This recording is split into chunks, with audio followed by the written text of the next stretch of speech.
کم یو ماشوم چې هغه زیان زیل کړي او موږ غواړو چې د دې ماشوم دا زیل ختم شي.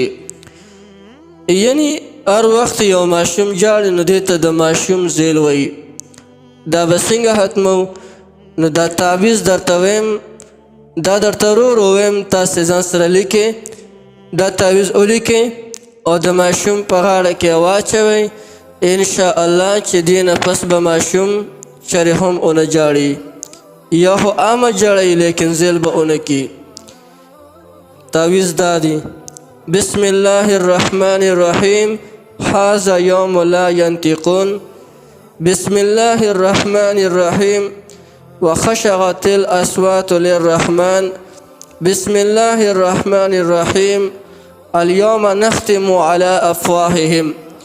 دا درې آیاتونه او دغه سره د بسم الله لیکل او بیا تنه تعویض جوړول او د ماشوم په غاړه کې اچول د زیل دپاره ډېر زیات مفید دی. کوم ماشوم ته غاړه کې واچولی شي هغه ماشوم به بیا زیل نه کوي.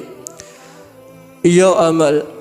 دویم عمل یې دا دی: کله چې ماشوم زیل کوي او هغه کله په دې زیل کې بالکل په غوټو باندې راشي، یعنی دا زیل به انتهایی سخت زیل کې ډېر زیات جاړي، نو همدغه د جړا په دې حالت کې ورته په دې ښي غوږ کې اذان وکړي او په ګس غوږ کې ورته اقامت وکړي.